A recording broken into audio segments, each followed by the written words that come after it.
ஸ்ரீ குருவாயூரப்பன் திருவடிகளே சரணம். இன்னைக்கு இந்த தசகத்தோட 6வது ஸ்லோகத்தை பார்க்கலாம். முதல்ல வார்த்தைகளை பிரித்து சொல்லலாம், பிறகு ஒவ்வொரு வரியும் சேர்த்து சொல்லலாம். ஸ்ருத்வா புத்ரார்த்தி கிண்ணம் கலு பரத முகாத் ஸ்வர்கயாதம் ஸ்வதாதம். श्रुत्वा पुत्रार्तिकिन्नं खलु भरतमुखात् स्वर्गयातं स्वतातम्. तप्तो तत्त्वाम्बुतस्मै निदधित भरते पादुकां मेदिनीं च.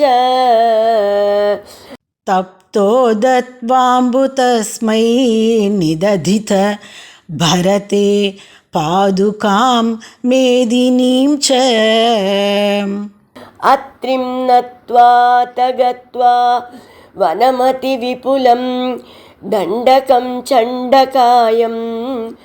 अत्रिं नत्वा तगत्वा वनमति विपुलं दण्डकं चण्डकायम्. हत्वा दैत्यं विराधं सुखदिमकलयस् चारुभो शारभङ्गी. हत्वा दैत्यं विराधं सुगतिमकलयस् चारुभो शारभङ्गी.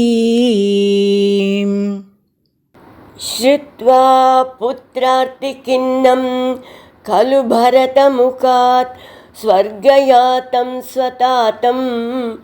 तप्तो तत्त्वाम्बुतस्मै निदधित भरते पादुकां मेदिनीं च.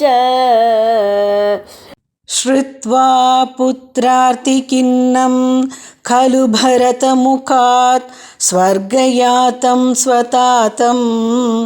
तप्तो दत्वाम्बुतस्मै निदधित भरते पादुकां मेदिनीं च. अत्रिं नत्वा तगत्वा वनमति विपुलं दण्डकं चण्डकायम्.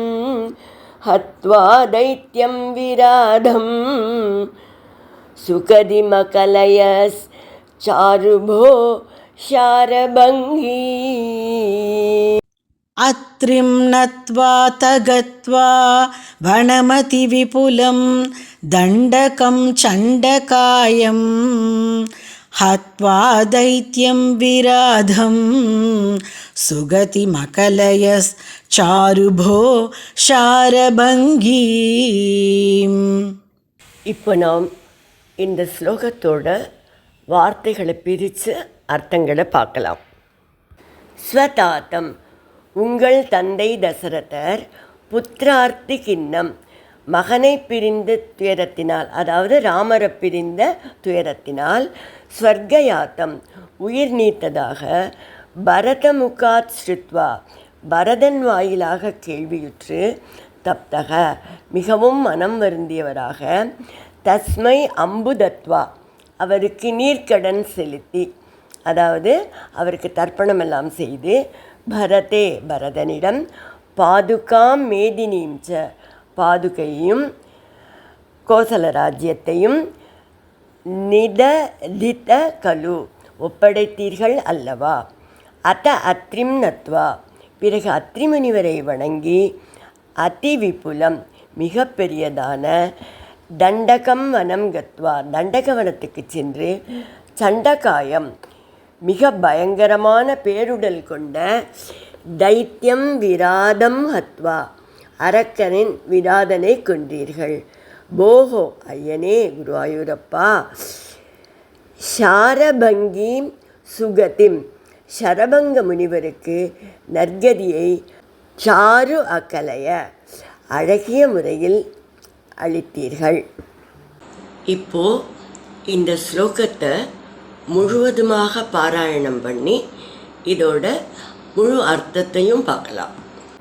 ஸ்ருத்வா புத்ரார்த்தி கிண்ணம் खलु भरतमुखात् स्वर्गयातं स्वतातं तप्तो तत्त्वाम्बुतस्मै निदधितभरते पादुकां मेदिनीं च अत्रिं नत्वा तगत्वा वनमतिविपुलं दण्डकं चण्डकायं हत्वा दैत्यं विराधं सुखदिमकलयश्चारुभो शारभङ्गी. மகனோட பிரிவை, அதாவது ராமராகி உங்களோட பிரிவை தாங்க முடியாமல் உங்களுடைய தந்தை சொர்க்கத்தை அடைந்தார் என்று பரதன் சொல்ல கேட்டு நீங்கள் மிகவும் வருத்தமடைந்தீர்கள். பிறகு தந்தைக்கு செய்ய வேண்டிய நீர்க்கடன், அதாவது தர்ப்பணத்தை எல்லாம் செய்து முடித்தீர்கள். அதுக்கு பிறகு பரதனிடம் பாதுகைகளையும் ராஜ்யத்தையும் ஒப்படைத்தீர்கள். பரதன் ரொம்ப கெஞ்சி கேட்டுண்டு கூட ராமர் அயோத்திக்கு வர மறுத்துட்டார். அது நம்ம எல்லாருக்கும் தெரியும். அதே போல் வசிஷ்டரோட அறிவுரைப்படி தான் ராமர் பாதுகைகளை தன் பிரதிநிதியாக பரதன்கிட்ட கொடுக்குறார். இந்த இடத்துல பட்டதிரிகள் நிததித பரதே பாதுகாம் மேதினீம் ச என்று சொல்கிறார். வால்மீகி ராமாயணத்தில் ஒரு ஸ்லோகம் வருது. பூமி முழுவதையும் பாதுகாக்கும் ஆற்றல் அந்த பாதுகைக்கு இருக்குது. இந்த பாதுகைகள் தான் இனி உலகத்துக்கு யோகக்ஷேமத்தை வழங்கப் போகின்றன அப்படின்னு வால்மீகி சொல்கிறார். அப்படி வால்மீகி சிறப்பித்து சொன்ன பாதுகைகளோட அற்புதமான ஆற்றலை நமக்கு சுட்டி காட்டுறதுக்காகத்தான் இந்த வரிய பட்டதிரிகள் கொடுத்துருக்கார் அப்படின்னு வியாக்கியானங்களில் சொல்கிறார். உலகையே நிர்வகிக்க வல்ல பாதுகைகள், அந்த பாதுகைகளால் நிர்வகிக்கப்பட்ட அந்த பரந்த ராஜ்யம் இரண்டையும் ராமர் பரதனிடம் கொடுத்தார் என்று பட்டத்திரி சொல்வதாக விளக்குகிறார்கள்.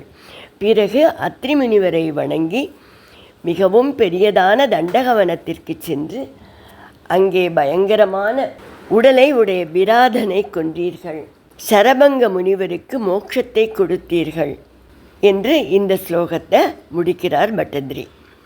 ஆரண்ய காண்டத்தில் ராமர் நிறைய ரிஷிகளை சந்திக்கிறார், மோட்சமும் கொடுக்கிறார். ஆனால் பட்டதிரிகள் சரபங்கரை குறிப்பிட்டு சொல்லியிருக்கார். ஏன்னா ராமர் சரபங்கரோட ஆசிரமத்துக்கு வர சமயத்தில் சரபங்கரை பிரம்மலோகத்துக்கு அழைத்து கொண்டு செல்ல இந்திரன் தேரில் வந்தார். ஆனால் சரபங்கர் இந்திரனோட செல்ல மறுத்துவிட்டார். அவர் ராமரை தரிசித்த பிறகு அவர் முன்னிலையில் தன்னோட உடலை விடணும் அப்படின்னு விரும்பினாராம். தன்னோட யோக சக்தியால் தீமூட்டி ராமர் பார்த்து கொண்டிருக்கும்போது தன்னோட உடலை அந்த தீயில் விடுத்துட்டு இளமையான ஒரு உடலை பெற்று மேலுலகம் சென்றார் என்று வால்மீகி ராமாயணம் குறிப்பிடுகிறது.